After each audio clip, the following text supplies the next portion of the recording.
여기 한반도를 흔들어 놓은 충격적인 소식이 들려왔습니다. 99명의 중국 국적자들이 수상한 행적으로 체포되었다는 소식인데요. 그런데 이들이 체포된 장소가 다름 아닌 선거연수원이었다고 합니다. 대체 이들은 왜 그곳에 있었을까요? 더욱 놀라운 건 체포 이후의 상황이었습니다. 이들은 곧바로 평택 캠프 프리스로 이송되었고 그 후 오키나와의 나하 기지로 이동되었다고 하는데요. 이렇게 신속하고 조직적인 대응이 이뤄진 건 분명 평범한 일이 아니었을 텐데요.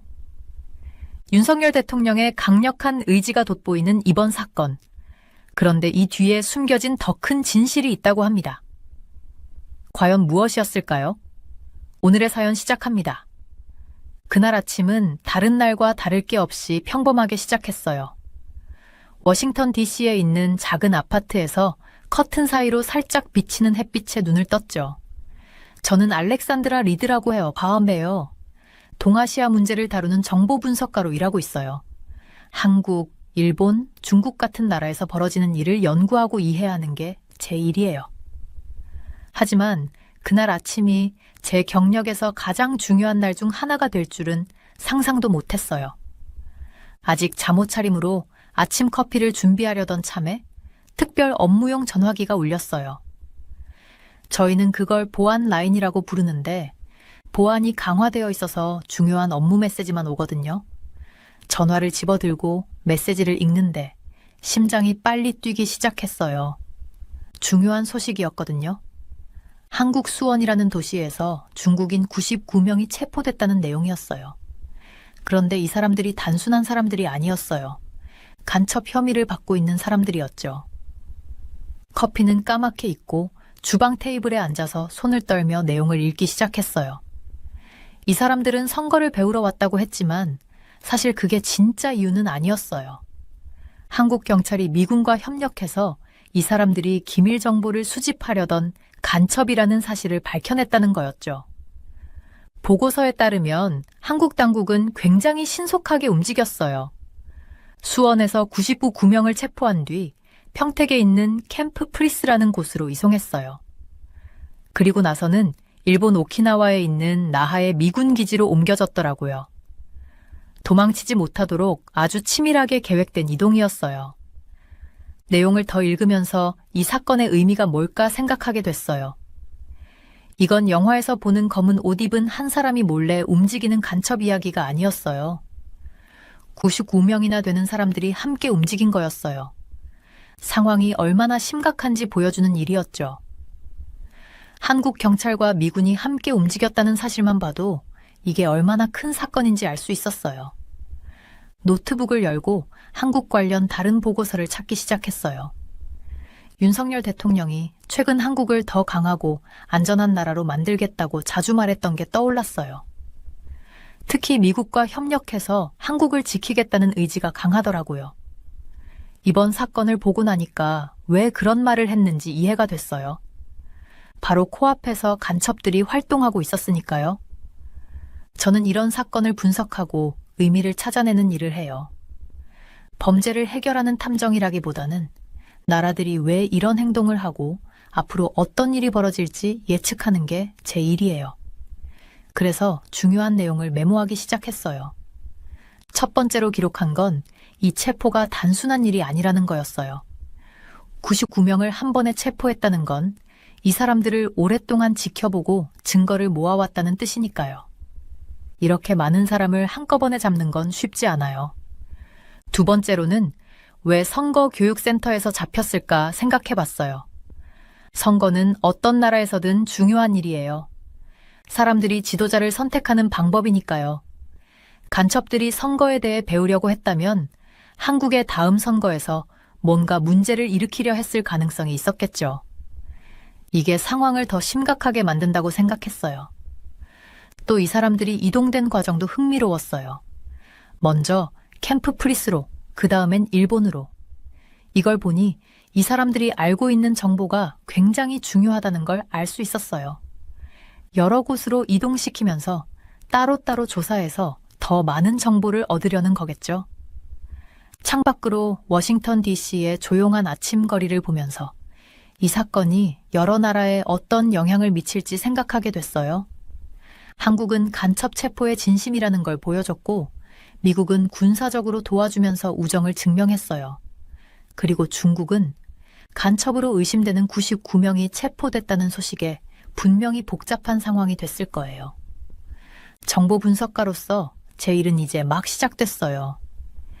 이 사건에 대해 보고서를 작성하고 이 사건이 어떤 의미인지 논의하는 회의에 참석하고 우리 정부가 앞으로 어떤 대처를 해야 할지 돕는 일이 남아 있어요. 하지만 우선 잊고 있던 커피를 마셔야 했어요. 아침 햇살이 이제 완전히 부엌 창문으로 들어오고 있었어요. 드디어 커피를 만들면서 이 사건 하나가 앞으로 몇 주, 어쩌면 몇 달 동안 저를 바쁘게 만들겠구나 하는 생각이 들었어요. 더 많은 정보가 들어오고, 더 많은 세부 사항을 분석하고, 더 많은 질문에 답해야 할 테니까요. 노트북에서 새 문서를 열고 타이핑을 시작했어요. 첫 번째 보고서는 이 사건을 명확하게 설명해야 했어요. 간첩들이 어떻게 잡혔고, 어디로 옮겨졌으며, 왜 이 사건이 중요한지 모두 포함해야 했어요. 다른 사람들이 이 사건이 우리나라와 한국 그리고 중국 사이의 관계에 어떤 의미를 가지는지 이해할 수 있도록 작성해야 했죠. 타이핑을 하면서 이 사건이 신문과 TV에서 어떻게 다뤄질지 떠올랐어요. 사람들은 이 사건이 자신들에게 어떤 영향을 미칠지 궁금해할 거예요. 나라 간 관계를 더 나쁘게 만들까? 아니면 한국과 미국이 더 긴밀하게 협력하게 될까? 이런 질문들에 답하는 게 제 역할이었어요. 이 사건은 제가 왜 이 일을 선택했는지 다시 한번 깨닫게 해줬어요.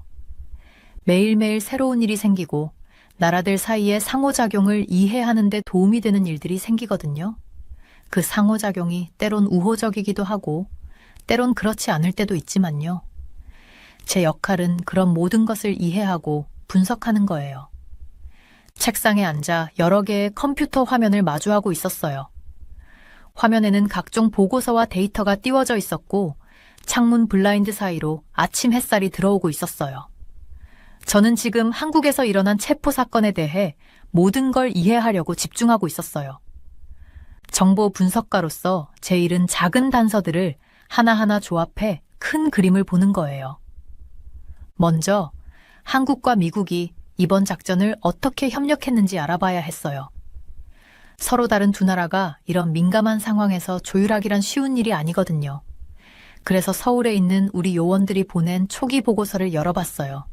한국 경찰과 미군이 몇 달 동안 이 작전을 어떻게 준비했는지 세세하게 읽어나갔어요.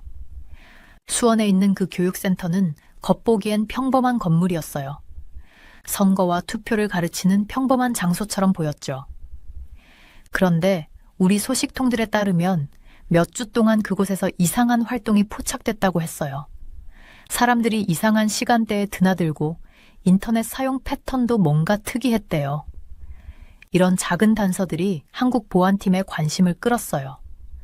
이어서 윤석열 대통령의 최근 행보에 관한 파일을 살펴봤어요.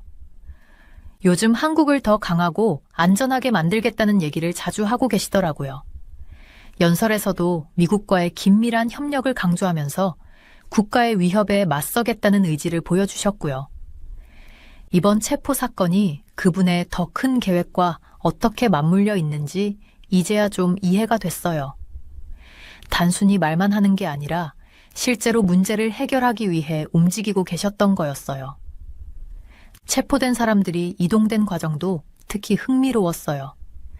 그냥 일반 교도소로 데려간 게 아니라 먼저 평택에 있는 프리스 캠프로 옮겼더라고요. 그래서 캠프의 위성사진을 찾아서 배치와 보안시설을 살펴봤어요. 그곳으로 옮긴 게 타당했어요. 프리스 캠프는 보안이 철저하고 한국과 미국 군대가 공동으로 운영하고 있거든요. 덕분에 두 나라가 체포된 사람들을 함께 신문하고 정보를 공유할 수 있었던 거예요. 하지만 이야기가 거기서 끝난 건 아니었어요. 그 다음 단계는 훨씬 더 중요한 일이었거든요.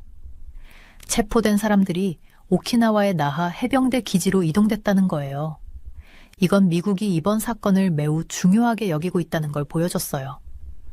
오키나와는 태평양 지역에서 가장 강력한 군사 거점 중 하나고 민감한 사건을 처리하기에 최적화된 시설을 갖추고 있거든요.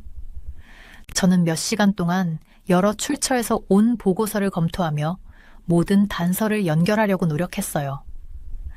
어떤 보고서는 한국에 있는 우리 요원들로부터 온 것이었고, 또 어떤 건 일본 정보기관에서 보낸 자료였어요.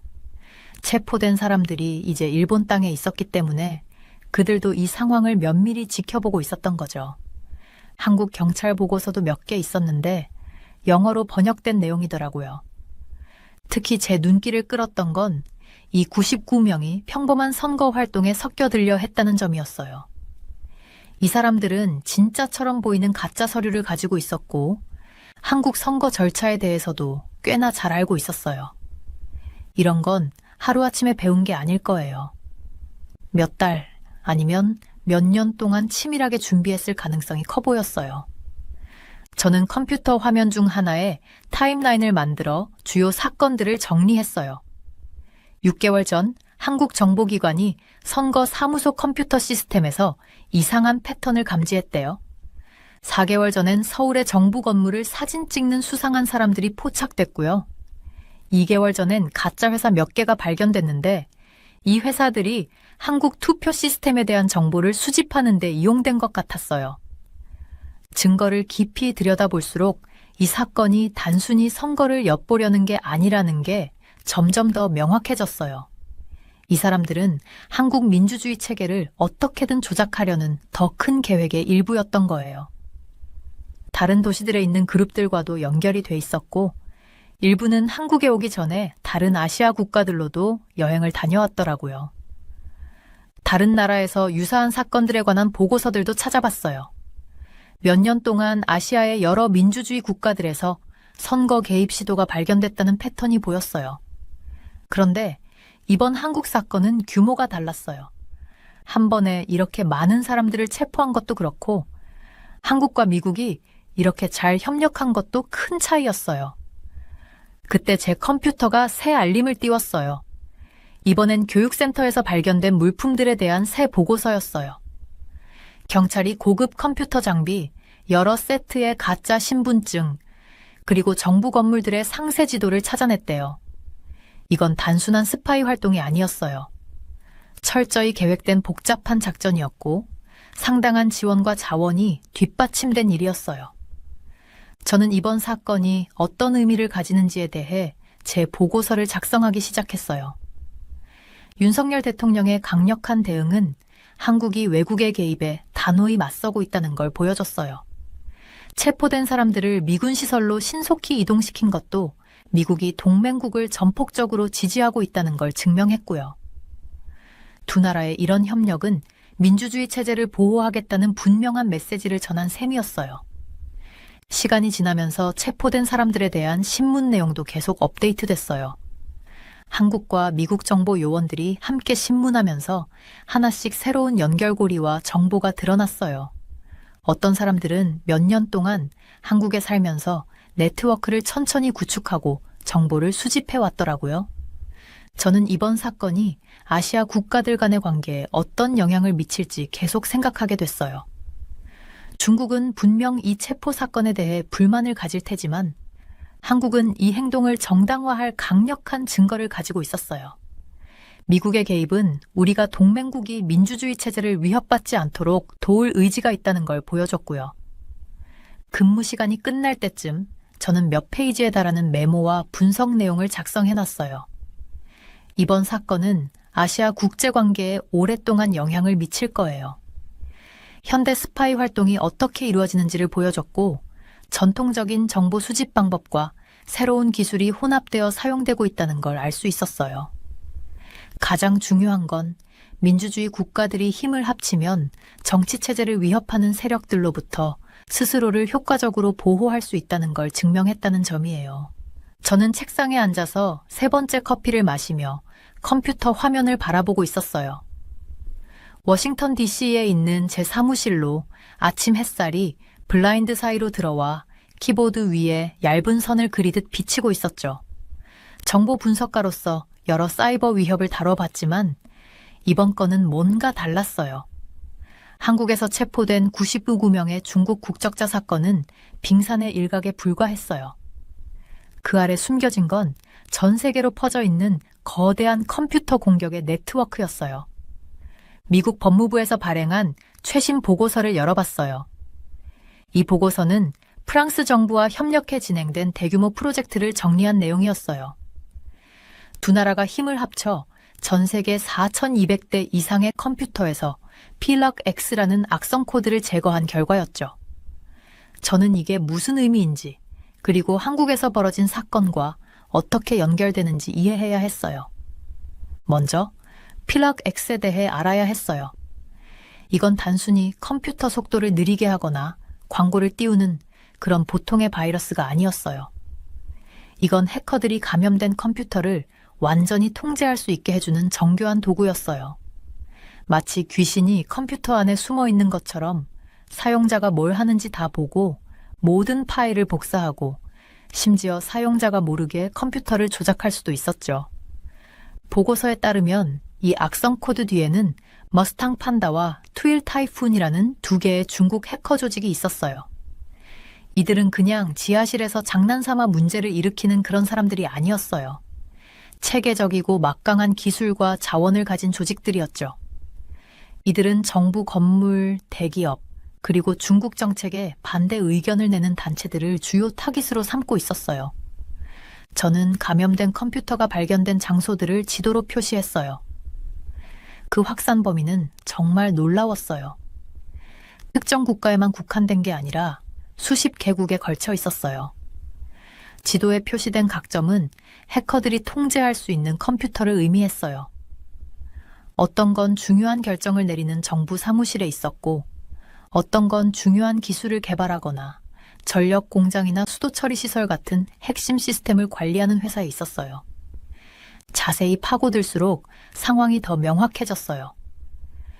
감염된 컴퓨터들 중 많은 수가 한국에 있었고, 특히 선거나 정부 운영을 다루는 곳에서 발견됐어요. 이건 단순한 우연이 아니었어요. 수원에서 체포된 99명은 그냥 일반적인 스파이가 아니었어요. 이들은 인간 스파이와 컴퓨터 공격을 결합해 정보를 수집하고 아마도 한국의 선거에 영향을 미치려는 거대한 계획의 일부였어요. 저는 이 사이버 공격의 작동 방식에 대해 메모를 적기 시작했어요.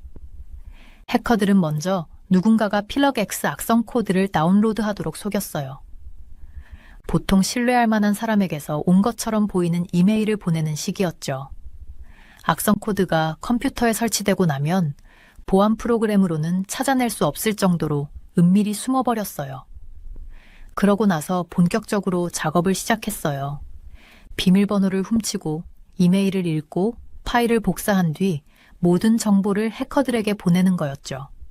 하지만 해커들이 단순히 정보만 훔치는 게 아니었어요. 필럭X를 사용하면 파일을 변경하거나 중요한 데이터를 삭제하거나 심지어 컴퓨터 네트워크 전체를 장악할 수도 있었어요. 만약 이들이 교통신호를 제어하는 컴퓨터나 병원, 공항의 시스템에 침투했다고 상상해 보세요. 그로 인해 발생할 문제는 상상 이상이었어요. 단 200대 컴퓨터에서 필럭X를 제거한 건 큰 승리였지만 이게 끝이 아니라는 걸 알고 있었어요. 이런 해커 조직들은 아마 다른 이름으로 새로운 악성 코드를 만들어낼 가능성이 높았거든요. 마치 숨바꼭질처럼 우리는 계속 새로운 위협을 찾아야 했고 그들은 계속 숨어 다니려고 할 테니까요. 네, 저는 한국 상황을 좀 더 자세히 들여다봤어요. 한국은 기술적으로 굉장히 발전된 나라예요. 인터넷 속도가 빠르고 사람들이 은행 업무부터 투표까지 모든 걸 컴퓨터나 스마트폰으로 처리하잖아요. 이건 한국을 강하게 만들어주기도 하지만 동시에 취약하게도 만들었어요. 연결된 기기가 많다는 건 해커들이 침투할 수 있는 경로도 많다는 뜻이니까요. 수원에서 체포된 중국 국적자들이 왜 체포됐는지 이제 좀 더 명확해졌어요. 이들은 단순히 현장에서 정보를 수집하는 데 그치지 않았어요. 아마 사이버 공격에도 협력했을 거예요. 타깃을 식별하거나 악성 코드를 퍼뜨리는 데 도움을 주거나 한국의 컴퓨터 시스템에 대한 정보를 수집해서 해킹을 더 쉽게 만드는 역할을 했을 가능성이 컸어요. 저는 인간 스파이와 사이버 공격이 어떻게 결합됐는지에 대해 생각해 봤어요. 현장에 있는 스파이는 해킹으로는 알아낼 수 없는 정보를 얻을 수 있었어요. 예를 들면 복도에서의 대화나 컴퓨터에 기록되지 않은 문서 같은 것들이요.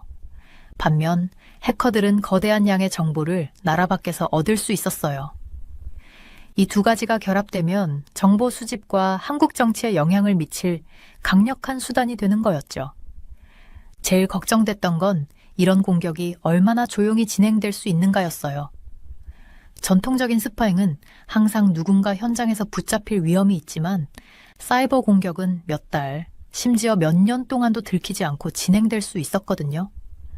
우리가 필럭 X를 발견했을 땐 이미 오랫동안 정보를 훔치고 있었던 상태였어요. 저는 이 사건의 사이버 측면에 대한 분석을 마무리하며 우리가 보고 있는 건 훨씬 더 큰 그림의 일부에 불과하다는 생각이 들었어요. 수원에서 99명을 체포하고 필럭 X를 제거한 건 중요한 승리였지만 이건 연결된 세상의 그림자 속에서 벌어지는 훨씬 더 큰 전쟁의 작은 전투일 뿐이었어요. 컴퓨터 화면이 환하게 빛나서 눈이 아팠어요. 끝도 없이 이어지는 뉴스 사이트를 계속 스크롤하다 보니 벌써 새벽 3시였어요. 몇 시간째 한국 뉴스 기사들을 읽고 있었는데 마시던 커피는 이미 식어버렸더라고요. 하지만 그것조차 신경 쓸 틈이 없었어요. 정보 분석가로서 중국인 99명이 체포된 사건을 다루는 뉴스 매체들의 태도와 보도 방식도 사건 자체만큼이나 중요했으니까요. 그런데 제가 발견한 것들이 좀 걱정스러웠어요. 한국에서 이 사건을 많이 다루고 있는 신문은 단 하나, 스카이 데일리 뿐이었어요. 다른 주요 언론들은 이상할 정도로 조용했죠. 동아일보나 한겨레 같은 큰 신문사들이 침묵하는 걸 보니 예전에 제 멘토가 했던 말이 떠올랐어요. 때로는 침묵이 말보다 더 크게 들릴 때가 있다. 그들의 조용함 속에 무슨 의미가 숨겨져 있는지 궁금했어요. 그래서 스카이데일리에 대해 더 알아보기로 했어요. 이 신문은 비교적 새롭게 등장한 매체였는데 창립자가 한국의 국가정보원에서 일했던 사람이더라고요. 이걸 알고 나니 왜 그들이 체포 사건에 대해 다른 언론보다 더 많은 정보를 가지고 있을지 이해가 됐어요. 하지만 동시에 왜 그들이 이런 정보를 공개하고 사람들에게 어떤 메시지를 전달하려고 하는지에 대해서도 조심스럽게 생각하게 됐어요. 스카이데일리의 기사들은 굉장히 자극적이었어요. 강한 단어들과 무서운 헤드라인들을 사용했거든요. 어떤 기사는 체포된 사람들을 우리 주변의 숨은 용이라고 표현했고 또 다른 기사는 우리 내부의 적이라며 경고했어요.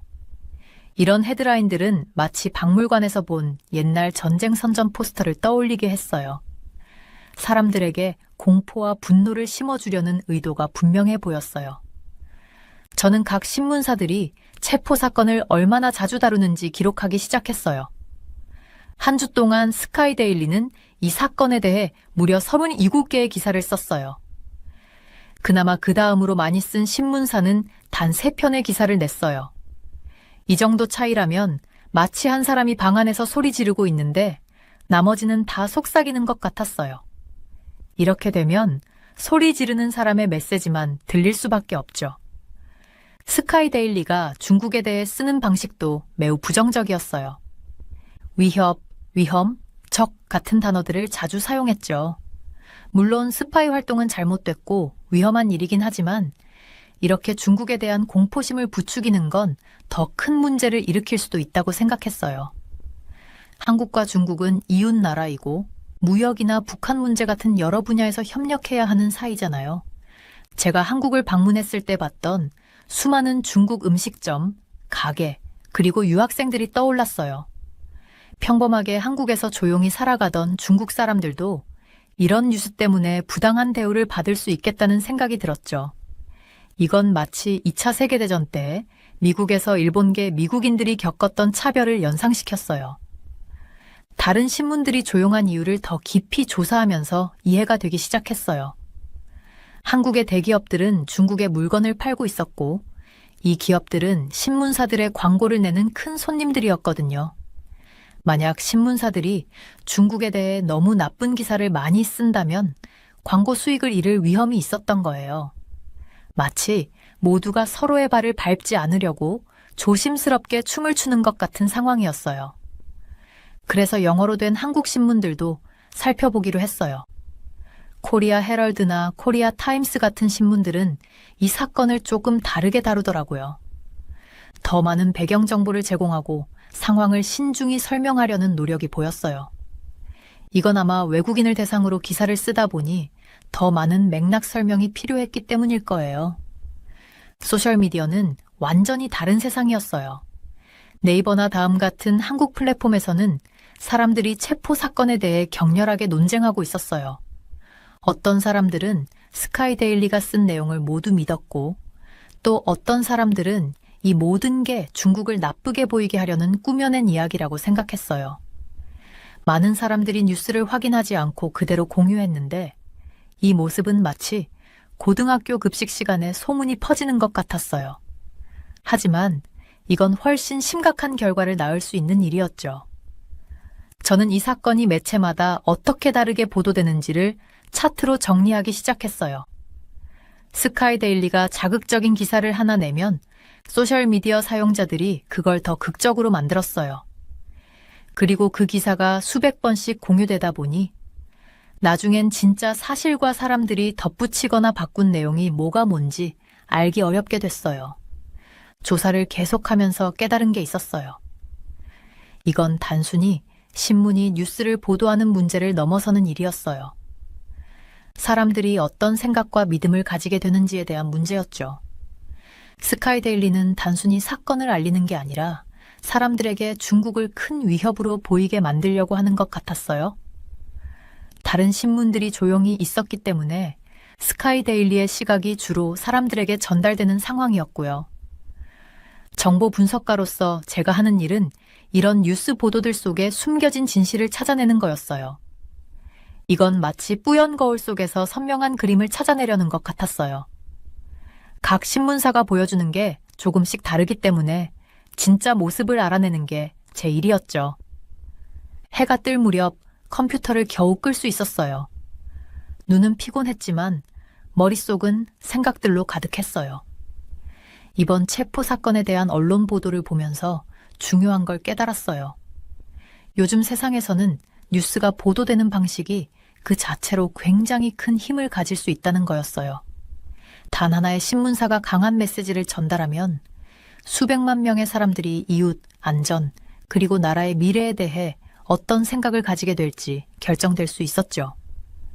보고서를 작성하기 위해 준비를 하면서 이 보도가 상황에 어떤 영향을 미칠지 설명해야겠다고 생각했어요. 만약 한국에서 이런 뉴스들 때문에 중국에 대한 두려움이 커진다면 앞으로 수년간 문제가 생길 수 있거든요. 사람들 사이의 관계가 깨지고 사업이 어려워지고 동아시아의 평화를 유지하는 일이 훨씬 더 힘들어질 수도 있었죠. 워싱턴 DC의 창문 밖으로 떠오르는 아침 해를 바라봤어요. 지구 반대편 어딘가에서 한국 사람들은 저녁 신문을 읽으면서 어떤 이야기를 믿을지 고민하고 있었겠죠. 99구명의 중국인이 체포된 사건은 분명 큰 뉴스였지만 그 뉴스가 어떤 방식으로 전해졌는지가 결국 더 중요한 일이 될지도 모른다고 느꼈어요. 제 사무실에서 책상 위에 쌓인 보고서를 바라보고 있었어요. 창문 밖으로는 워싱턴 DC의 아침 교통 소음이 들리고 있었죠. 정보 분석가로서 저는 한국에서 체포된 99명의 중국인이 각국의 관계에 어떤 영향을 미칠지 파악해야 했어요. 이제는 단순히 스파이를 잡는 문제가 아니었어요. 이 사건은 마치 연못에 돌을 던진 것처럼 파문을 일으켜 멀리 퍼져나갈 일이었거든요. 한국의 윤석열 대통령은 대담한 결정을 내렸어요.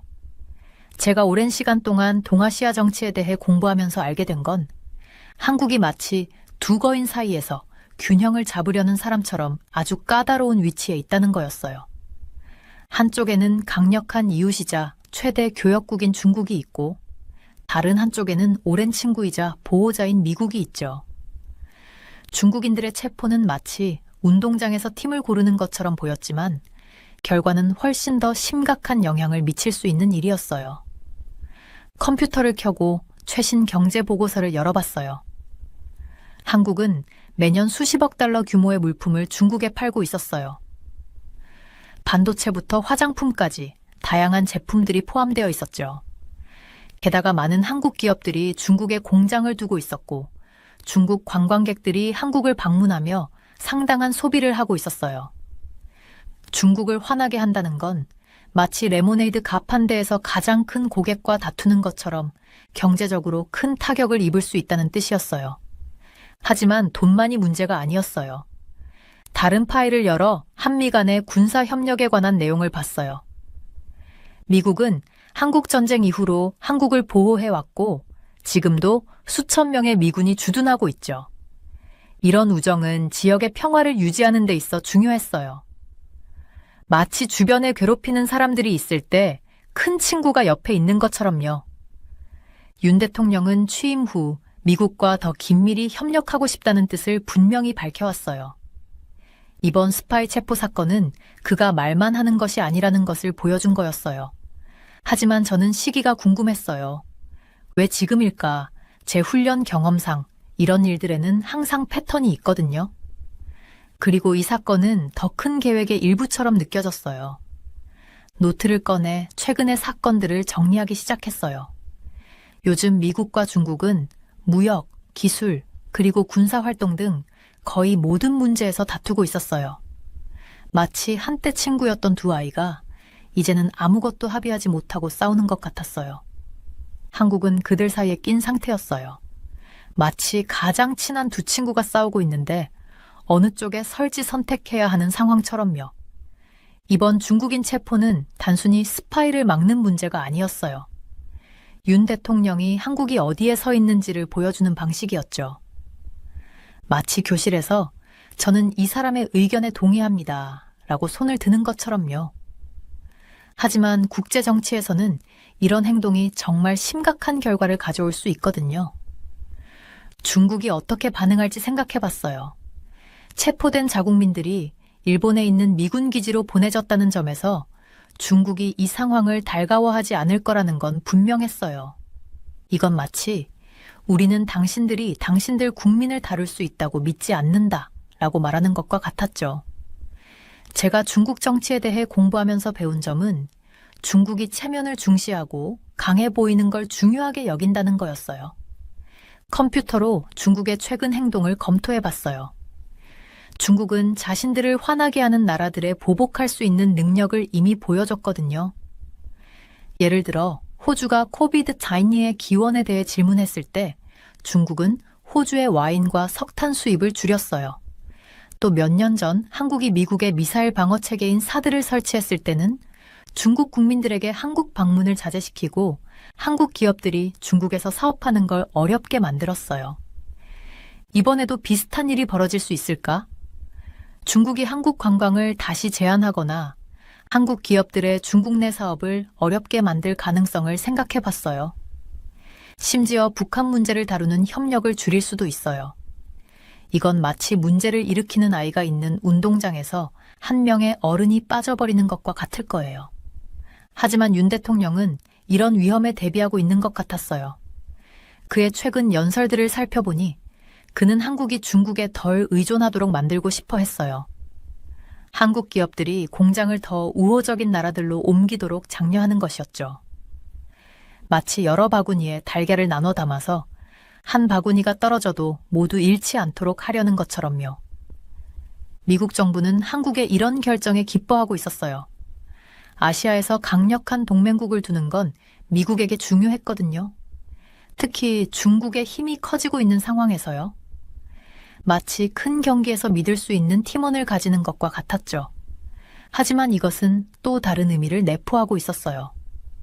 만약 중국이 한국을 벌하려고 한다면 미국은 한국을 지지해야 한다는 거였어요. 마치 친구가 당신의 편을 들어줬을 때 그 친구를 위해 나서야 하는 것처럼요. 시계를 보니 이 문제를 분석하느라 몇 시간을 보내버렸더라고요. 이제는 태양이 높이 떠서 사무실 창문을 통해 길게 그림자를 들이우고 있었어요. 이건 단지 시작에 불과했어요. 99명의 중국인 체포 사건은 앞으로 각국 간의 관계에 더 많은 변화를 가져올 거였죠. 정보 분석가로서 저는 우리 정부가 앞으로 어떤 일이 벌어질지 이해하도록 돕는 역할을 하고 있었어요. 모든 가능성을 설명하는 보고서를 작성해야 했어요. 마치 이야기가 여러 방향으로 흘러갈 수 있는 경로를 그리는 것처럼요. 중국이 강하게 대응할지 아니면 사태를 더 악화시키지 않으려고 할지, 다른 아시아 국가들이 한국의 예를 따라 중국의 스파이 행위에 더 강경하게 나설지, 그리고 이로 인해 한미 관계가 더 가까워질지에 대해 말이죠. 이번 사건의 정치적 여파는 오랫동안 이어질 거예요. 이제는 단순히 스파이를 잡거나 선거를 보호하는 문제를 넘어선 일이었죠. 이건 국가들이 입장을 정하고 어려운 결정을 내리고 그 결과를 감수하는 문제였어요. 마치 복잡한 체스 게임처럼 한 수가 다른 많은 수를 이끌어내게 될 거였고, 우리는 그 다음에 벌어질 일을 신중히 생각해야 했어요. 저는 보고서를 작성하기 시작했어요. 제 분석이 정부 관료들이 중요한 결정을 내리는데 도움을 줄 거라는 걸 알았거든요. 세상은 변하고 있었고, 이런 사건들은 국제적인 우정과 경쟁이 얼마나 복잡할 수 있는지를 보여줬어요. 글을 쓰면서 모든 정치적 움직임 뒤에는 이 결정들로 인해 영향을 받을 실제 사람들이 있다는 점을 다시 한번 떠올리게 됐어요. 책상에 앉아 워싱턴 DC 사무실에서 제 앞에 쌓여 있는 서류들을 바라봤어요. 이른 아침의 햇살이 사무실 창문을 통해 길게 그림자를 들이우고 있었고, 저는 그동안 일어난 일들을 이해하려고 애쓰고 있었어요. 한국에서 체포된 99명의 중국 국적자 사건은 단순한 경찰 작전이 아니었어요. 이건 훨씬 더 크고 중요한 무언가의 일부였죠. 노트를 꺼내서 사건의 연결고리를 찾아보려고 했어요. 15년간 정보 분석가로 일하면서 이런 상황은 처음이었어요. 마치 엄청난 퍼즐을 맞추는 것처럼 하나의 조각이 새 이야기를 드러내고 있었거든요. 계속 들여다볼수록 이건 단순히 스파이를 잡는 게 아니라 나라들이 탱크나 미사일 없이 싸우는 방식에 관한 문제라는 걸 깨달았어요. 우선 스파이에 관한 부분이 있었어요. 이 99명은 그냥 한국에 온 무작위 방문객들이 아니었어요. 이들이 수원에 있는 어떤 선거 교육센터에서 체포되었거든요. 이게 정말 걱정스러웠어요. 왜 중국 국적자들이 선거를 배우는 곳에 있었을까요? 한국 민주주의를 방해하려는 게 아니면 설명이 안 되더라고요. 이건 정말 심각한 일이에요. 선거는 사람들이 지도자를 선택하고 자신의 목소리를 낼 수 있는 가장 중요한 방법이잖아요. 그리고 그 다음엔 사이버 이야기가 있었어요. 몇 주 전 미국과 프랑스가 협력해서 필럭 X라는 위험한 컴퓨터 코드를 수천 대의 컴퓨터에서 제거했어요. 이건 단순한 컴퓨터 바이러스가 아니었어요. 중국 해커들이 비밀을 훔치고 다른 사람의 컴퓨터를 조종하는 데 쓰는 특별한 도구였어요. 누군가가 당신의 컴퓨터에서 하는 모든 일을 몰래 보고 심지어 당신 몰래 조종할 수 있다고 상상해 보세요. 필럭 X는 그런 짓을 할 수 있는 도구였죠. 가장 무서운 건 스파이와 해킹이 서로 연결되어 있다는 점이었어요. 해커들이 컴퓨터에 침입하려는 동안 스파이들은 아마도 다른 방식으로 기밀 정보를 얻으려고 했을 거예요. 이건 마치 도둑들이 집 앞문과 창문을 동시에 뚫고 들어오려고 하는 것 같았어요.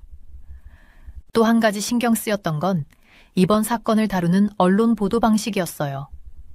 스카이데일리라는 신문은 이 사건을 자세히 다루고 있었는데 한국의 다른 신문들은 별로 언급하지 않는 것 같았어요.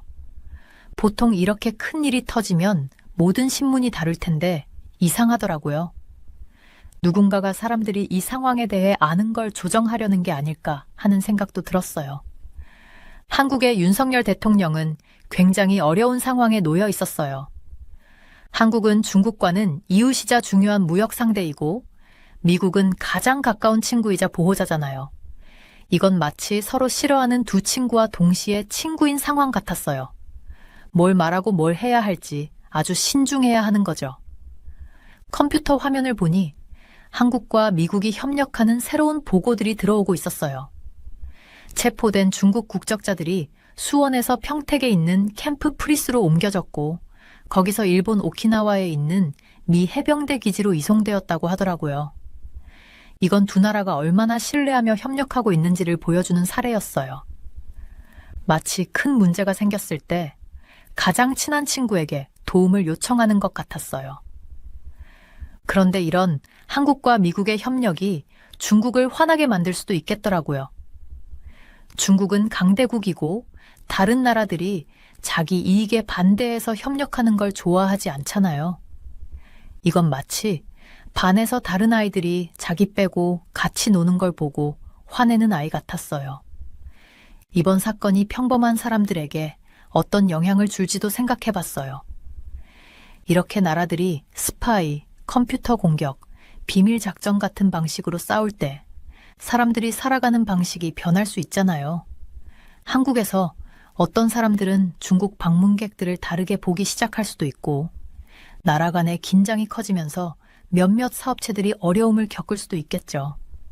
이런 건 보통 사람들이 생각하지 못하는 국제 갈등에 숨겨진 비용들이에요. 햇볕이 이제 머리 위로 완전히 올라올 때쯤 보고서를 다 작성했어요.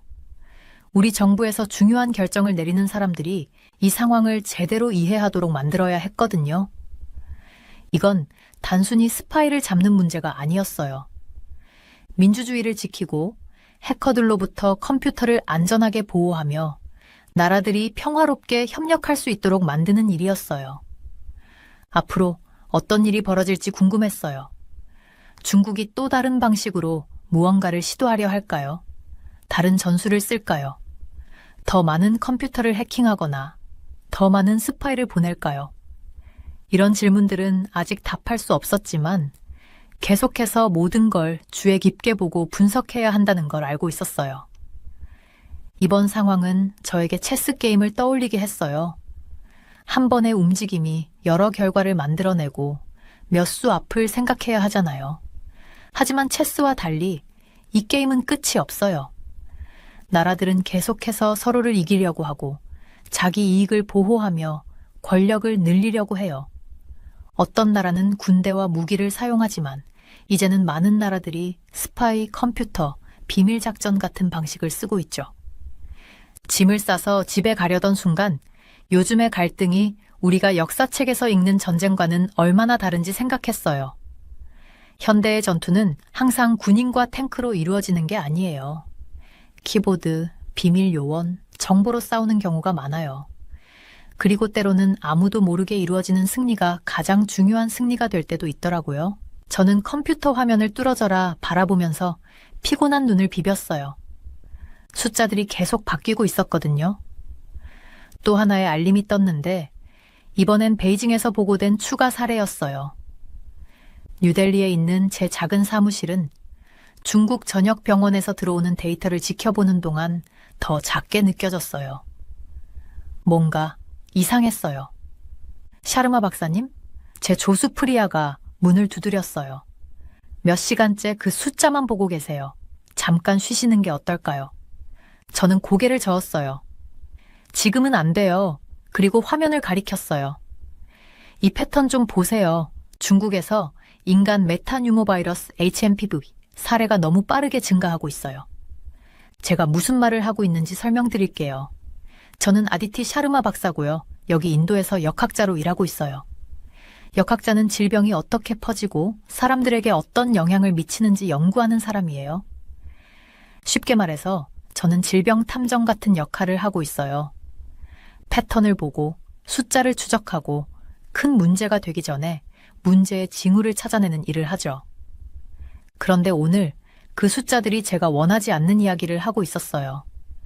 4주 전만 해도 중국 병원을 찾는 사람 중 100명당 3명 정도가 HMPV에 걸려 있었어요. 그런데 지금은요, 100명 중 5명 이상이에요. 이게 별거 아닌 것처럼 들릴 수도 있겠지만 인구가 10억 명이 넘는 나라에선 엄청나게 많은 사람들이 아프다는 뜻이에요. 커피잔을 집었는데 또 비어 있었어요. 창밖으로 겨울 해가 지면서 뉴델리 하늘이 주황색과 보라색으로 물들어 갔지만 그 풍경을 즐길 여유는 없었어요. 제 머릿속은 얼마 전 우리가 또 다른 바이러스가 세계적으로 퍼지는 걸 지켜봤던 그때로 돌아가고 있었거든요. 지난번처럼 될 수도 있다고 생각하세요? 프리아가 조용히 물었어요. 제 생각을 읽은 듯 했죠. 그러지 않길 바래요.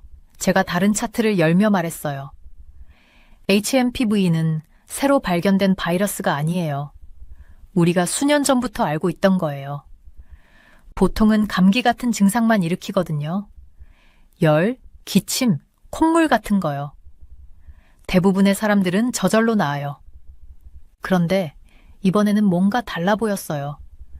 중국 병원들에서 들어오는 보고서를 계속 넘겨봤어요. 특히 사람들이 밀집해서 사는 대도시들에서 바이러스가 평소보다 더 빨리 퍼지고 있었어요. 노트를 꺼내서 우리가 확실히 알고 있는 것들을 적기 시작했어요. 1. 사례가 빠르게 증가하고 있음. 2. 대부분의 사람들은 경미한 증상을 보임. 3. 사람이 많은 곳에서 쉽게 퍼짐. 4. 중국 병원들이 환자 수 증가를 보고함. 5. 확산 속도가 평소보다 빠름. 그때 제 휴대폰이 진동했어요. 베이징에 있는 류 박사에게서 메시지가 온 거였어요. 우리는 수년간 질병 발생에 대한 정보를 공유해왔어요. 그녀의 메시지를 보고 제 마음이 철렁 내려앉았어요. 응급실이 또 꽉 찼어요. 많은 가족들이 왔습니다. 전부 비슷한 증상이네요. 저는 벽에 붙어 있는 세계 지도를 바라봤어요. 베이징에 꽂혀 있는 빨간 핀 주위로 이미 여러 개의 노란 핀이 꽂혀 있었어요. 이 핀들은 HMPV 사례가 보고된 중국 도시들이에요. 그 패턴이 뚜렷했어요. 바이러스가 물결처럼 바깥으로 퍼져나가고 있었어요. 보건부에 알릴까요? 프리아가 제가 지도에 또 다른 노란 핀을 꽂는 걸 보며 물었어요. 저는 천천히 고개를 끄덕였어요. 네, 하지만 신중하게요. 괜히 사람들을 겁먹게 하고 싶진 않아요. 지난번에 무슨 일이 있었는지 기억하죠? 사람들이 겁을 먹고 소문을 믿느라 과학을 무시했잖아요. 다시 컴퓨터로 돌아가서 새 문서를 열고 보고서를 쓰기 시작했어요. 글을 쓰면서 마음이 무거웠어요. 중국 여러 도시에서 HMPV 사례가 크게 증가한 것으로 관찰됨. 패턴은 빠른 전파를 시사함. 감시 강화 및 대비 조치 권고. 사무실 밖에서는 뉴델리의 평소처럼 들리는 소리가 났어요. 자동차 경적, 거리 상인들의 외침, 평범한 일상이 계속되고 있었죠. 하지만 그 일상이 바뀔 수도 있다는 걸 저는 알고 있었어요. 바이러스는 국경 같은 건 신경 쓰지 않거든요. 한 나라에서 시작된 게 금방 다른 나라로 퍼질 수 있어요. 저는 휴대폰을 들어서 한국의 김 박사님께 전화를 걸었어요. 한국의 감시 시스템은 아시아에서 가장 뛰어난 편이에요. 그들은 2014년부터 HMPV를 추적해 왔는데 우리가 무엇을 상대하고 있는지 이해하는 데 도움을 줄 사람이라면 바로 그분일 거예요. 전화를 걸면서도 뭔가 큰 일이 일어나려는 느낌을 지울 수 없었어요. 모든 바이러스가 세계적인 문제가 되는 건 아니지만 공중보건 분야에서 오래 일하다 보면 직감적으로 알게 돼요. 지금 제 모든 감각이 주의 깊게 지켜봐야 한다고 경고하고 있었어요. 이제 해가 완전히 졌고 사무실은 컴퓨터 화면에 희미한 불빛만 남아 있었어요. 또 하나의 알림이 떴어요. 더 많은 사례, 더 많은 도시들. 오늘 밤은 길 것 같았고 이건 이제 시작일 뿐이라는 느낌이 강하게 들었어요. 아침 햇살이 뉴델리에 있는 제 사무실 창문을 통해 들어오고 있어요. 저는 컴퓨터 화면을 멍하니 바라보며 옆에 놓인 커피가 점점 식어가는 걸 느끼고 있죠. 몇 시간째 똑같은 데이터를 들여다보고 있는데 아무리 봐도 이해가 잘 안 가요.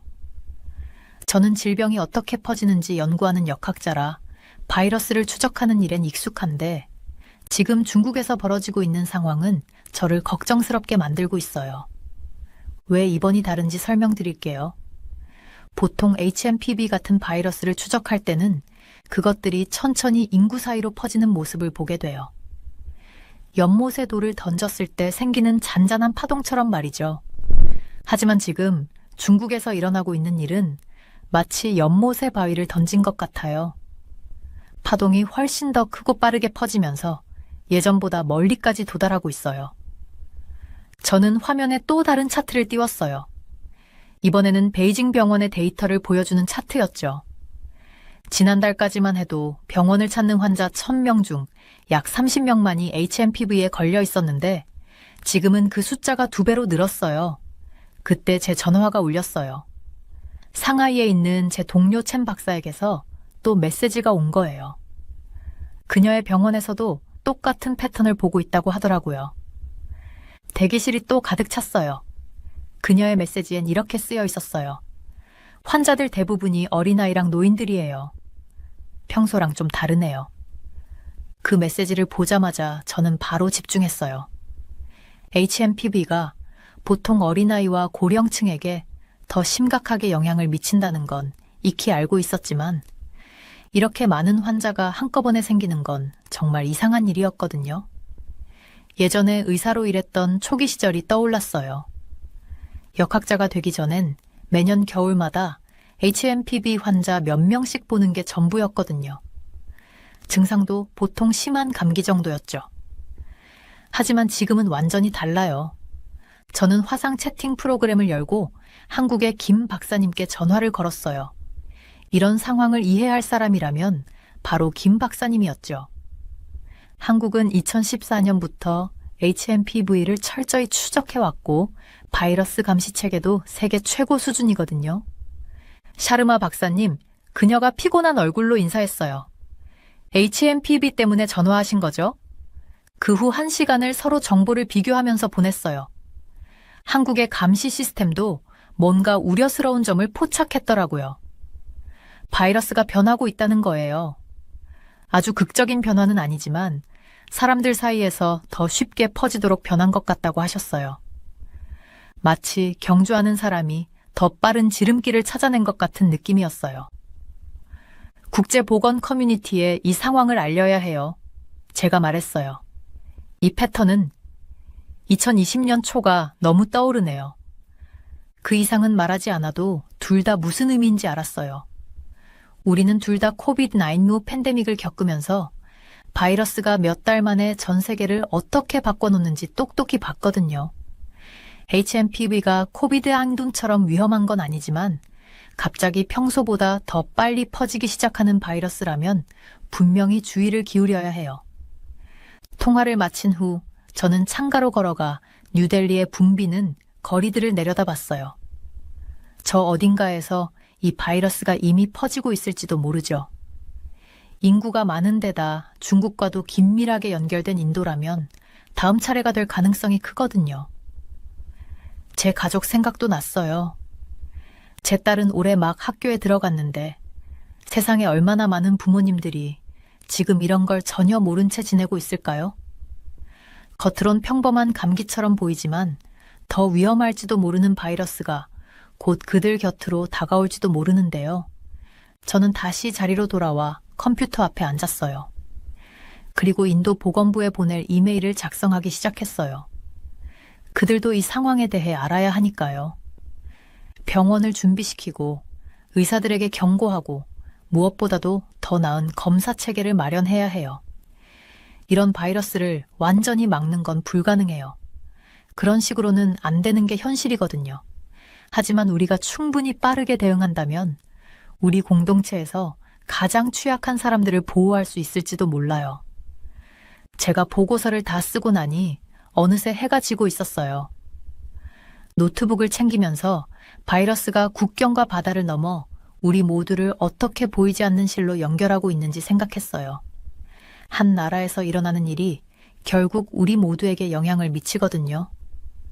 내일은 다른 아시아 국가의 동료들과 더 많은 이야기를 나누고 우리가 알고 있는 걸 공유하며 함께 이 상황에 대처할 방법을 계획해야겠죠. 이건 이제 단순히 화면 속 숫자를 추적하는 일이 아니에요. 실제 사람들을 보호하는 일이에요. 제 딸 같은 아이들, 제 부모님 같은 어르신들, 그리고 그 사이에 있는 모든 사람들까지요. 바이러스는 눈에 보이지 않지만 우리가 지금 행동하지 않으면 이 바이러스가 우리 공동체에 미칠 영향은 매우 현실적일 거예요. 컴퓨터 화면을 뚫어지게 쳐다보면서 숫자가 계속 올라가는 걸 보고 있었어요. 지금은 새벽 3시, 여기 뉴델리 사무실인데 잠을 잘 수가 없었어요. 중국에서 온 데이터가 제가 두려워하던 걸 보여줬거든요. HMPV만 걱정할 게 아니라는 거였어요. 샤르마 박사님, 이거 보셔야 할 것 같아요. 제 동료 라지가 차 한 잔을 가져다 주며 말했어요.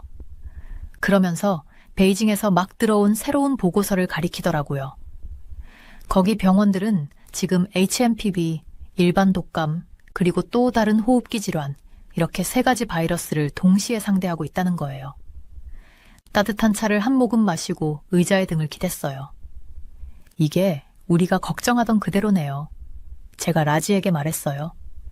불이 3군데에서 동시에 났는데 소방관은 한 팀밖에 없는 상황 같아요. 중국의 상황은 매일 더 복잡해지고 있었어요. 응급실을 상상해 보세요. 그런데 그 응급실이 평소보다 3배는 더 바쁘다고 생각해 보세요. 지금 중국의 도시들에서 그런 일이 벌어지고 있어요. 의사들은 각 환자가 어떤 바이러스에 걸렸는지 알아내려고 애쓰고 있지만 증상이 너무 비슷해서 쉽지 않아요. 열이 나면 HMPV일 수도 있고 독감일 수도 있는 거죠. 심한 기침이 있다면 호흡기 질환 때문일 수도 있지만 HMPV일 가능성도 있는 거고요. 컴퓨터 화면에서 최신 데이터를 열어봤어요. 지난주에 베이징 최대 병원에서 바이러스 증상을 보인 환자가 500명이었는데 이번 주에는 800명으로 늘어났더라고요. 상하이에서도 비슷한 증가세를 보이고 있었어요. 거기 의사들은 2배로 교대를 뛰고 있었고 일부는 스스로도 병에 걸리고 있었어요. 이거 봐요. 제가 라지에게 말하면서 그래프를 가리켰어요. 여기 선이 급격히 올라가는 거 보이죠? 저기가 새 바이러스가 동시에 퍼지기 시작한 지점이에요. 그 그래프는 산처럼 보였어요. 계속 높이 올라가는. 그 선 위의 모든 점이 실제 사람들을 나타내는 거잖아요. 열이 나는 할아버지, 기침이 심한 아이들, 아파서 출근 못하는 부모들. 그때 제 휴대전화가 울렸어요. 상하이에 있는 첸 박사한테서 온 메시지였어요. 우리가 의대 때부터 친구인데 지금은 그녀가 그녀의 병원에서 찍은 동영상을 저한테 보내왔더라고요. 대기실이 마스크 쓴 사람들로 꽉 차 있었어요. 의자도 다 차서 바닥에 앉아있는 사람들도 있었고요. 도움이 필요해요. 그녀의 메시지에 쓰여 있었어요. 환자는 너무 많은데 병상이 부족해요. 속이 꽉 막히는 기분이었어요. 이 장면들이 코로나19 대유행 때를 떠올리게 하더라고요. 그런데 이번엔 뭔가 달랐어요. 그땐 아무도 모르는 한 가지 바이러스와 싸우고 있었잖아요. 근데 이번엔 우리가 알고 있는 바이러스 3개가 동시에 덮치면서 서로 더 악화시키고 있었어요. 제일 무서운 건 단순히 숫자가 아니었어요. 이 바이러스들이 서로 어떻게 영향을 줄지 모른다는 거였어요. 같은 장소에서 같은 시간에 바이러스들이 퍼지면 가끔씩 서로 일부를 교환하기도 하잖아요. 아이들이 카드 교환하는 것처럼요. 그러면 더 강해지거나 더 위험해질 수 있는 거죠. 그래서 우리가 더 조심히 관찰해야 했어요. 이메일을 열어보니 말레이시아와 인도 다른 지역에서 온 의사들 메시지도 있었어요. 그들도 비슷한 패턴을 보고 있다고 했어요. 여러 바이러스가 함께 퍼지면서 병원들을 압도하고 있다는 거죠. 지도 위에서 폭풍이 점점 커지는 걸 보는 느낌이었어요. 사람들에게 경고해야 해요. 제가 라지에게 말했어요. 근데 신중하게 해야겠죠. 공포를 일으키고 싶진 않지만 사람들이 무슨 일이 벌어지고 있는지는 알아야 하니까요. 코로나19 때 사람들이 정보가 부족해서 얼마나 두려워했는지 기억나더라고요. 이번엔 더 잘할 수 있을 거라고 생각했어요. 보건부로 보낼 보고서를 쓰기 시작했어요. 동시에 여러 바이러스가 퍼지는 게 퍼즐 3개를 동시에 푸는 것 같다고 설명했어요. 하나만 해결하는 것보다 훨씬 어렵다는 거죠. 간단한 그래프랑 이해하기 쉬운 설명도 넣었어요. 사람들이 너무 겁먹지 않으면서도 왜 심각한 상황인지 이해할 수 있도록요. 사무실 창밖을 보니 뉴델리 위로 해가 떠오르기 시작했어요.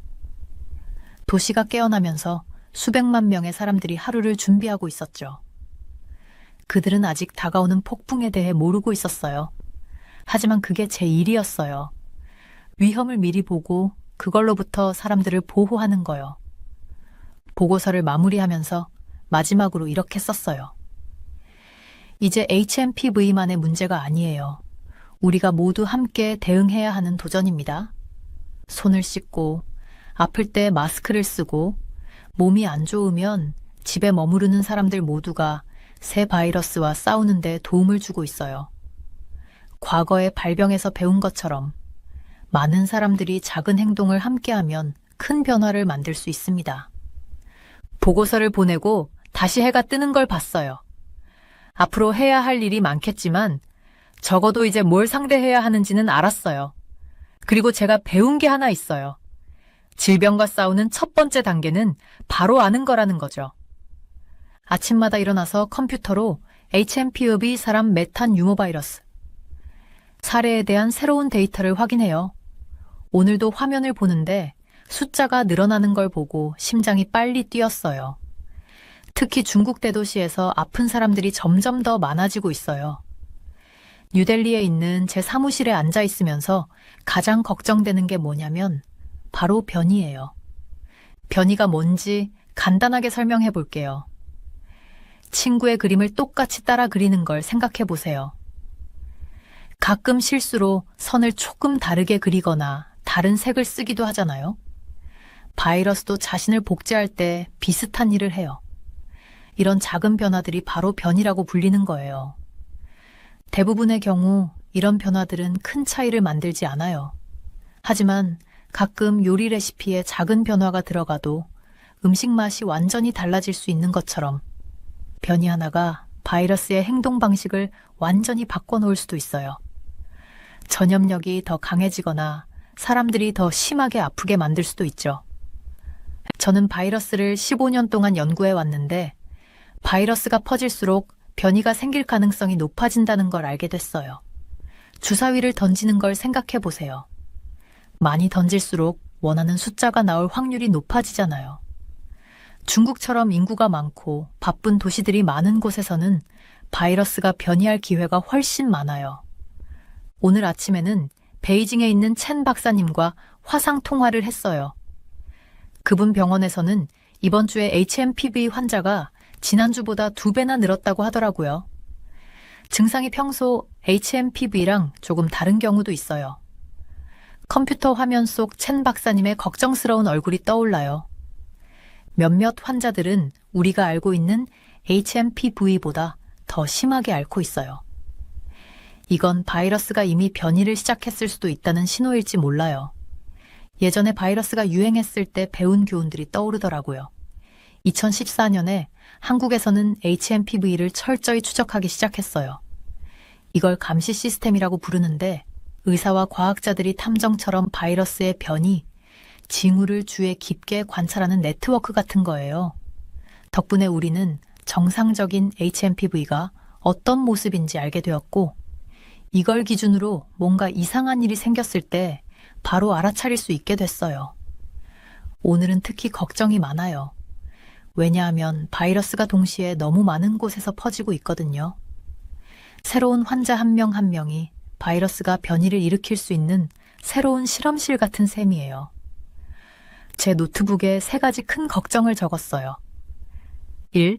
바이러스가 이전보다 더 빨리 퍼지고 있다. 2. 일부 환자들이 평소보다 더 심하게 앓고 있다. 3. 바이러스가 이미 여러 나라에 퍼졌다. 점심을 먹은 뒤에는 말레이시아, 한국, 일본의 과학자들과 또 다른 화상회의를 했어요. 서로의 발견과 우려를 공유했죠. 서울에 있는 김 박사님이 현재 HMPV 사례를 과거 유행과 비교한 차트를 보여주셨는데요. 이번엔 패턴이 다르다고 하더라고요.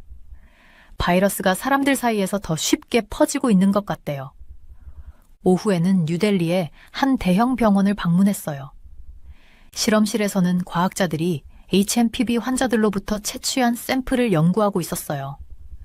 강력한 현미경으로 바이러스 입자를 관찰할 수 있었는데 작고 둥근 공 모양의 뾰족뾰족한 돌기가 돋아 있는 모습이 보였어요. 이 입자들이 우리가 이전에 본 HMPV 샘플과 다른 점이 있는지 확인하고 있었어요. 병원 복도를 걸으면서 호흡기 문제로 들어오는 환자들을 더 많이 보게 됐어요. 기침하는 아이를 안고 있는 한 젊은 엄마를 보면서 우리가 하는 일이 왜 중요한지 다시금 느꼈어요.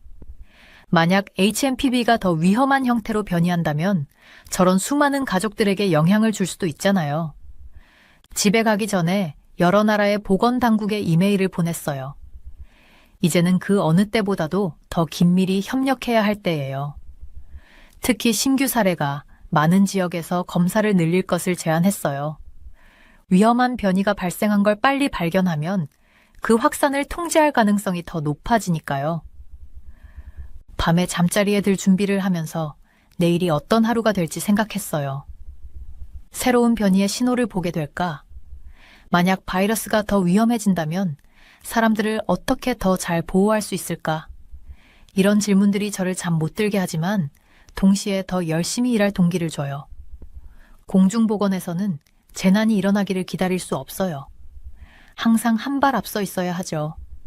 알람을 아침 일찍 맞춰두고 잠자리에 들었어요. 내일도 데이터를 확인하고 더 많은 의사들과 이야기하고 계속해서 이 변화하는 상황을 주의 깊게 지켜볼 거예요. 바이러스는 변하고 있을지 모르지만 사람들의 건강을 지키려는 저희의 다짐은 변함없으니까요. 저는 뭄바이에 있는 제 사무실 창가에 서서 아래 북적이는 도시를 내려다보고 있었어요. 아침 햇살이 길게 그림자를 들이우는 거리에는 사람들이 출근길을 서두르고 있었고 대부분 마스크를 쓰고 있더라고요. 불과 석 달 전만 해도 이곳에서 마스크를 쓴 사람은 거의 없었는데 이렇게 상황이 빨리 변할 줄은 정말 몰랐어요. 컴퓨터 화면에는 중국에서 온 새로운 데이터가 떠 있었는데 숫자를 보는 순간 속이 울렁거리더라고요. HMPV 사례가 단순히 늘어나는 게 아니라 폭발적으로 증가하고 있었거든요. 지난주에는 베이징에 있는 제 동료 리웨이한테 전화가 왔어요. 그녀의 목소리는 굉장히 지쳐 있었고 병원들이 얼마나 과밀 상태인지 의료진들이 얼마나 지쳐 있는지를 이야기했어요. 도미노가 쓰러지는 걸 보는 것 같아. 그녀가 그러더라고요. 처음엔 한 도시, 그 다음엔 또 다른 도시, 또 그 다음엔 또 다른 도시. 이제 그 도미노들이 아시아 전역에서 넘어지기 시작하는 걸 제가 직접 보고 있었어요. 어제 제 팀은 뭄바이에서만 새로 확인된 사례가 50건이라고 발표했어요. 오늘 아침에는 말레이시아에서 200건이 넘는 사례를 보고했더라고요. 이 바이러스는 사람들이 국경을 넘듯이 쉽게 국경을 넘고 있었어요. 휴대폰을 들어 다른 아시아 지역 역학자들에게 온 메시지들을 훑어봤어요. 태국에서는 방콕에서 첫 집단 감염 사례가 발생했다는 보고가 있었고 베트남에서는 학생들이 양성 반응을 보여서 학교 3곳이 문을 닫았대요. 인도네시아도 자카르타에서 사례가 증가하기 시작했다고 하더라고요. 알림 하나하나가 제가 맞추고 싶지 않은 퍼즐 조각 같았어요. 책상으로 걸어가 큰 모니터에 추적 지도를 띄웠어요. 지도에는 빨간 점들이 확진 사례를 나타내고 있었는데 화면 전체가 마치 홍역이라도 걸린 것처럼 보였어요. 도시별로 확대해서 첫 보고 사례 날짜를 확인했어요. 패턴이 너무 뚜렷하더라고요. 바이러스가 주요 교통 경로를 따라 퍼지고 있었어요. 항공로와 철도 노선을 따라 도시에서 도시로 이동하고 있었던 거죠. 조수인 프리아가 커피와 오늘의 보고서를 들고 문을 두드렸어요. 샤르마 박사님, 보건부 장관실에서 또 전화가 왔어요. 국경을 닫아야 할지 물어보던데요. 저는 커피를 고맙게 받았어요. 오늘만 벌써 4잔째인데 아직 점심시간도 안 됐더라고요. 국경을 닫으면 확산을 늦출 순 있겠지만 막지는 못할 거예요. 이 바이러스는 이미 여기 와 있잖아요. 지금 필요한 건 더 나은 검사와 모니터링이에요. 라고 대답했어요. 솔직히 말하면 저는 이런 패턴을 다른 바이러스들에서도 본 적이 있었어요. 한 곳에서 시작해 연못에 던진 돌처럼 퍼져나가는 모습이요. 그런데 HMPV는 예상보다 더 빠르게 움직이고 있었어요. 전염병을 연구한 지난 20년 동안 이렇게 많은 나라로 이렇게 빠르게 퍼지는 바이러스는 본 적이 없었거든요. 병원 네트워크에서 들어온 최신 환자 데이터를 확인했어요. 다행히 대부분의 사람들은 잘 회복하고 있었어요. 그런데 문제는 엄청난 사례 수로 인해 의료 시스템이 압도되고 있다는 점이었어요. 뭄바이에서는 이미 호텔 3곳을 임시 의료시설로 전환했어요. 다른 도시들도 비슷한 상황이더라고요. 휴대폰이 다시 진동했어요. 이번엔 서울의 박 박사님이 보낸 메시지였어요. 한국에서는 2014년부터 HMPV를 모니터링해 왔는데 그들의 데이터는 정말 소중했어요. 새로운 패턴이 나타나고 있습니다. 화상회의 가능할까요? 라는 내용이었어요. 몇 분 뒤 그의 얼굴이 제 화면에 떴어요. 그도 저만큼 피곤해 보였어요. 바이러스가 행동을 바꾸고 있습니다. 그는 자신의 최신 분석 결과를 보여주며 말했어요. 전보다 전파력이 더 강해지고 있어요. 다행히 치명률은 더 높아지지 않았지만 전염성이 확실히 더 높아졌습니다. 이게 저를 밤잠 못 이루게 하는 이유예요. 감염 사례 하나하나가 바이러스가 변이할 기회라는 뜻이니까요. 더 나쁜 방향으로 변할 가능성을 항상 염두에 두고 있어야 하거든요. 마치 시한폭탄을 보는 것 같은데 타이머가 보이지 않는 기분이에요. 오후 내내 보고서를 작성하고 정부 관계자들에게 권고안을 보내는데 시간을 보냈어요.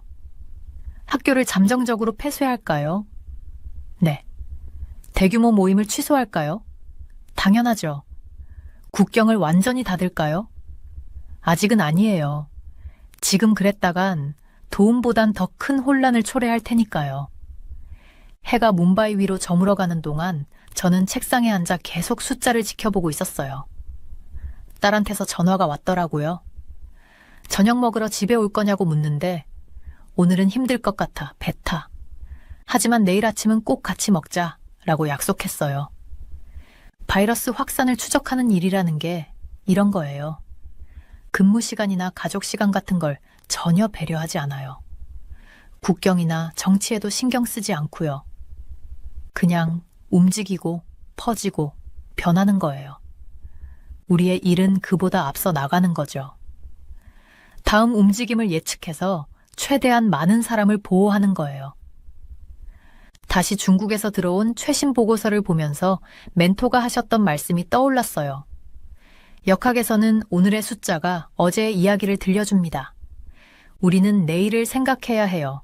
지금으로선 내일이 만만치 않아 보이지만 그렇다고 포기할 순 없어요. 이전에도 바이러스와 싸워왔고 이번에도 그럴 거니까요. 이제 더 이상 이걸 막을 수 있느냐는 질문은 의미가 없어졌어요. 그 시기는 이미 지나갔거든요. 이제 중요한 건 이걸 어떻게 늦추고 환자들을 치료하며 더 심각한 문제로 발전하지 않도록 막느냐예요. 노트북을 챙겨 집으로 돌아갈 준비를 하면서 내일은 또 새로운 도전과 함께 새 데이터를 가져다 줄 거라는 걸 알고 있었어요. 아마 새로운 해결책도 함께 말이죠. 저는 뭄바이에 있는 제 사무실에 앉아서 눈앞에 펼쳐진 화면들을 바라보고 있어요. 각각의 화면에는 다른 데이터가 뜨는데 병원 입원율, 바이러스 확산 패턴, 그리고 아시아 전역으로 퍼지는 HMPV의 이동 경로를 추적하는 온도 지도가 보이고 있어요. 숫자들이 계속 바뀌는데 상황이 좋게 변하고 있지는 않아요. 샤르마 박사님, 이걸 보셔야 할 것 같아요. 제 보조인 프리아가 문가에서 태블릿을 들고 말했어요. 그녀는 급히 다가와서 베이징에서 들어온 최신 데이터를 보여줬어요. 입원율이 단 3일 만에 또 2%나 상승했더라고요. 저는 피로한 눈을 비볐어요. 우리가 중국에서 HMPV 사례가 비정상적으로 급증하는 걸 처음 발견한 지 벌써 2주가 지났는데 그동안 제대로 잠도 못 잤어요. 제 책상 위에 놓인 커피는 영상회의를 몇 시간 동안 하느라 잊혀진 채 식어 있었어요. 아시아 전역의 보건 관계자들과 계속 소통하느라 정신이 없었거든요. 공중보건 분야에서 일한다는 건 어떤 상황에도 대비해야 한다는 걸 의미해요. 그런데 이번 상황은 뭔가 다르게 느껴져요. 보통 바이러스를 추적하면 예측 가능한 패턴을 따르기 마련인데 이번엔 그렇지 않아요. 마치 약해질 거라고 생각했던 폭풍이 점점 더 강해지는 걸 지켜보는 것 같아요. 우리의 감시 시스템은 최첨단이에요. 이전 유행병들에서 배운 교훈 덕분에 지금은 인도 주요 병원들에 설치된 센서가 호흡기 감염 사례를 자동으로 보고해요. 이 시스템은 심지어 인공지능을 사용해서 이상 패턴도 잡아내요. 하지만 기술은 단지 현재 상황을 보여줄 뿐이고 우리가 무엇을 해야 하는지는 말해주지 않아요. 저는 델리의 우리 연구소에서 보낸 최신 보고서를 열어봤어요. 거기선 환자들의 바이러스 샘플을 분석하면서 돌연변이 징후가 있는지 확인하고 있어요. 지금까지 HMPV는 크게 변하지 않았지만 바이러스는 까다로운 존재예요. 특히 대규모 인구를 통해 퍼질 땐 빠르게 변할 수 있거든요. 유전자 코드에서 아주 작은 변화 하나가 더 위험하게 만들 수도 있죠. 이거 봐요. 제가 프리아에게 감염률이 연령대별로 표시된 차트를 가리키며 말했어요. 이제 고위험군으로만 한정되지 않고 있어요. 20대에서 40대 사이의 건강한 성인들에게서도 더 많은 사례가 나오고 있어요. 그게 가장 걱정스러운 부분이에요. 바이러스가 평소 행동과 다르게 움직이기 시작하면 그건 바이러스가 적응하고 더 강해지고 있다는 신호일 수도 있거든요. 저는 다른 유행병 때도 이런 상황을 본 적이 있는데 신속히 대처하지 않으면 결코 좋은 결과로 끝나지 않더라고요. 저는 전화기를 들어 상하이에 있는 첸 박사에게 전화를 걸었어요. 우리는 매일 데이터를 공유하며 바이러스가 왜 특정 지역에서 더 빠르게 퍼지는지 이해하려고 노력하고 있어요. 이번 국제적인 협력은 정말 놀라워요. 인도, 중국, 한국, 말레이시아의 과학자들이 모두 함께 정보를 공유하고 자원을 결합하고 있어요. 광저우의 병원들이 85%나 가동 중이에요. 첸 박사가 피곤하지만 결단력 있는 목소리로 말했어요. 더 강력한 억제 조치를 두고 이제 결정을 내려야 할 것 같아요. 그 말이 맞아요. 이제는 그냥 지켜보고 기다릴 수만은 없어요. 저는 몇 킬로미터 떨어진 딸의 중학교를 떠올렸어요. HMPV가 거기까지 퍼지려면 얼마나 걸릴까요? 또 얼마나 많은 학교, 사무실, 그리고 지역사회가 위험에 처할까요? 저는 노트북을 열고 보건부에 보낼 권고안을 작성하기 시작했어요. 지금 당장 행동에 나서야 해요. 저는 병원 준비 태세를 강화하고 국경 건강검사를 더 철저히 하고 대중 인식 캠페인을 시작하자고 제안했어요. 손을 제대로 씻거나 아플 때 마스크를 착용하는 간단한 행동만으로도 큰 차이를 만들 수 있거든요. 창밖으로 지는 해가 뭄바이의 스카이라인을 주황색과 분홍색으로 물들이고 있어요. 내일은 또 새로운 도전과 새로운 데이터, 그리고 어쩌면 새로운 문제들이 찾아오겠죠. 하지만 우리가 여기 있는 이유는 그런 것들을 관찰하고 이해하고 사람들을 지키기 위해서예요. 저는 권고안 최종 초안을 보내고 짐을 챙겨 집으로 향했어요. 조용한 사무실을 걸어나가면서 웅궁거리는 서버들과 빛나는 화면들 옆을 지나칠 때 저는 아시아 전역의 다른 보건 요원들도 똑같이 하고 있을 거란 생각이 들었어요. 우리는 모두 보이지 않는 네트워크의 일부로 대부분의 사람들이 알지도 못하는 위협들에 맞서 경계를 서고 있죠. 제 전화가 진동했어요. 또 다른 경고, 또 다른 숫자, 또 다른 패턴을 분석해야 할 일이네요. 이게 잠재적인 위기를 모니터링하는 모습이에요. 끝없이 이어지는 데이터, 신중한 관찰, 그리고 우리의 초기 경고가 더 큰 재앙을 막아줄 거라는 희망이죠. 내일이면 저는 다시 책상에 앉아 숫자들을 지켜보고 국경을 넘어 동료들과 이야기를 나누며 이 바이러스보다 한 발 앞서기 위해 할 수 있는 모든 걸 할 거예요. 공중보건에서는 준비가 단순히 일의 일부가 아니거든요. 그게 전부예요.